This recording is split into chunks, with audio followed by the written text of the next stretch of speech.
안녕하십니까. 한국수용평가 금융구조와 평가본부 박신욱 연구원입니다. 한국수용평가는 교육 프로그램의 일환으로 주요 유동화 자산별 교육 프로그램을 순차적으로 선보이고 있습니다. 오늘은 5번째 순서로 매출채권 유동화에 대해 설명드리겠습니다. 먼저 매출채권 유동화의 특징 및 구조에 대한 설명을 먼저 드리고 뒤이어 주요 위험 요인 및 통제장치에 대해서 간략하게 말씀드리도록 하겠습니다. 매출 채권은 다음과 같은 특징을 보유하고 있습니다.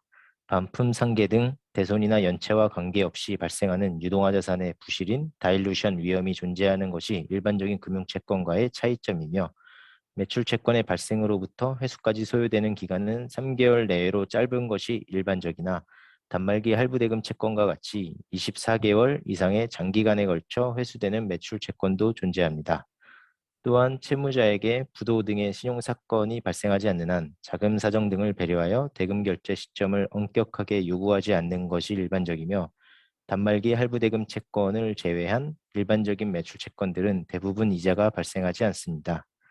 그리고 기업 간 매출 채권의 경우 주 거래처 확보 등으로 인해 소수의 거래처에 대한 채권 비중이 높은 경우가 많은 반면 개인 소비자들에 대한 매출 채권의 경우 분산도가 높은 것이 일반적입니다.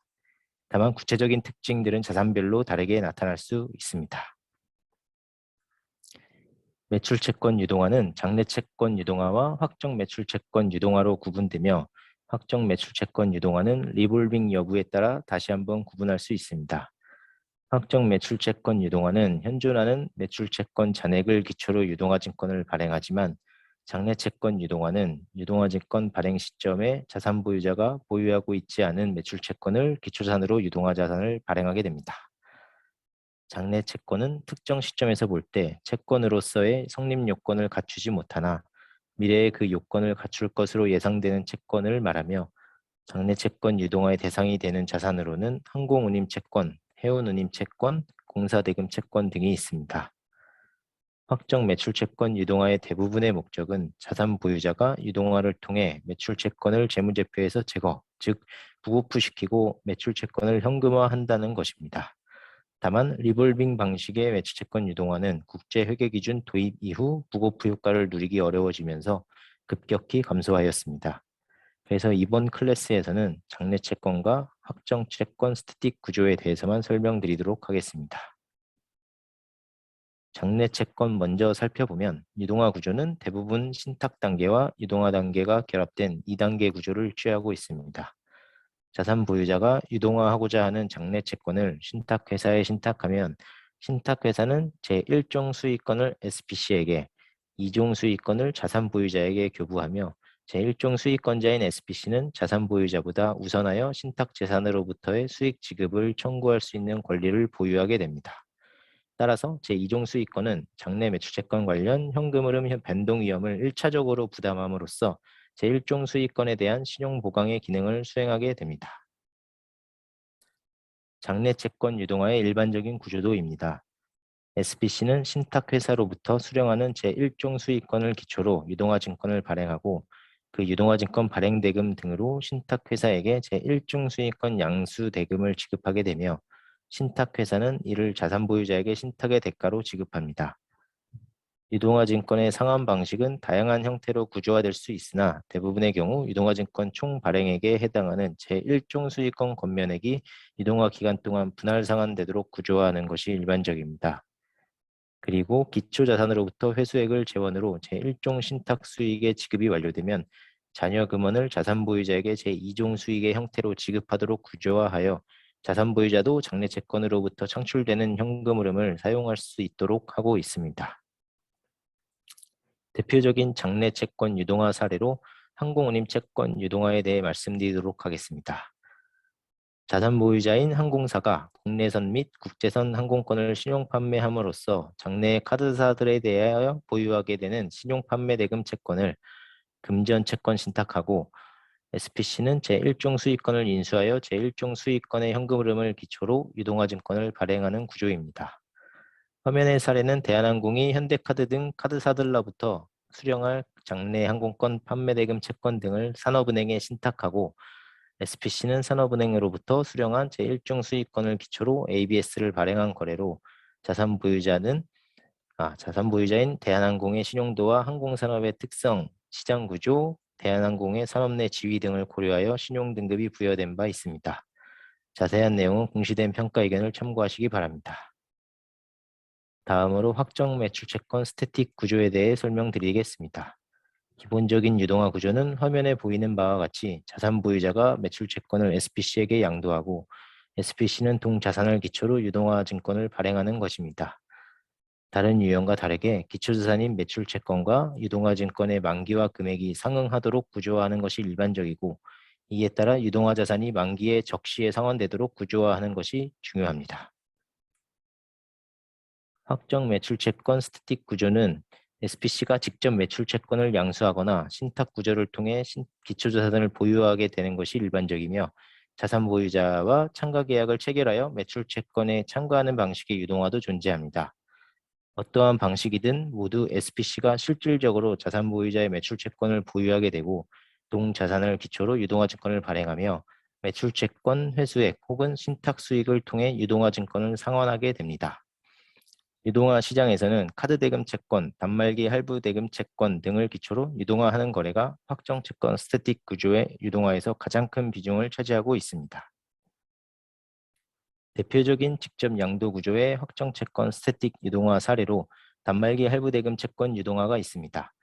단말기 할부 대금 채권은 단말기 구매에 대한 대가로 구입자로부터 최대 36개월 이내의 기간 동안 매월 회수되는 채권으로, 유동화 대상 채권들은 보증보험회사의 보증보험에 가입되어 있는 것이 일반적입니다. 화면에 제시된 사례는 SPC가 SK텔레콤으로부터 이동통신 가입자에 대한 단말기 할부 대금 채권, 분할 상환 수수료 및 보증보험에 대한 보증보험금 청구권 등의 권리를 양수하여 이를 기초로 ABS를 발행한 구조의 거래입니다. 위험 요인과 통제 방안 등 자세한 내용은 공시된 평가 의견을 참고하시기 바랍니다. 다음 사례로 카드 대금 채권 유동화가 있습니다.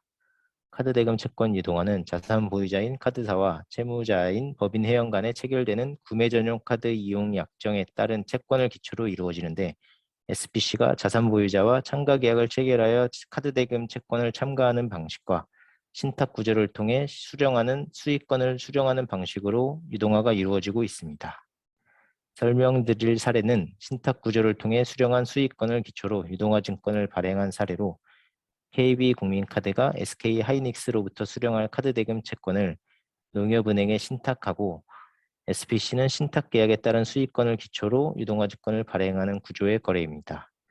SPC는 농협은행으로부터 수령하는 신탁 수익 등을 재원으로 유동화 증권을 상환하게 됩니다. 다음으로 주요 위험 요인 및 통제 장치에 대해 설명드리도록 하겠습니다.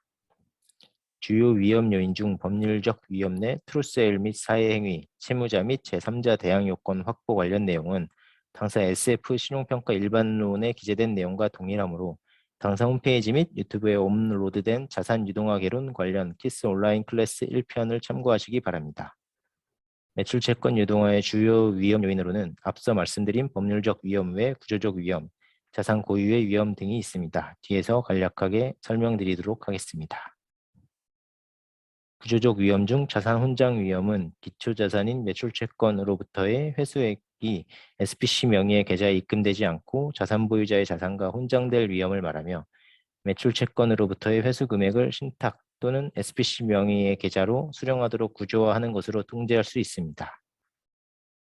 장내 채권과 리볼빙 방식의 유동화에서는 유동화 자산의 풀의 구성이 지속적으로 변경되며, 자산 보유자는 제2종 수익을 확보하기 위해 실제 발생한 매출 채권에 비해 과대한 허위 정보를 신탁의 수탁자에게 제공함으로써 유동화 자산 풀에 가공의 자산이 포함될 위험이 존재합니다. 이는 편입되는 자산에 대하여 주기적으로 실사를 하거나 자산 보유자의 신용도가 일정 수준 이하로 하락하는 경우 자산 보유자에 대한 가지급을 중단되도록 구조화함으로써 관련 위험을 통제할 수 있습니다. 다음으로 앞서 말씀드렸던 매출채권 특징과 대응되는 자산 고유의 위험들이 있습니다. 다일루션 및 상계 리스크는 어느 특정 시점에 기초자산 금액을 확정하고 이후 영업활동 과정에서 자산보유자가 채무자에 대하여 보유하는 일체의 채권과 관련하여 상계권을 행사할 수 없게 구조화함으로써 통제됩니다.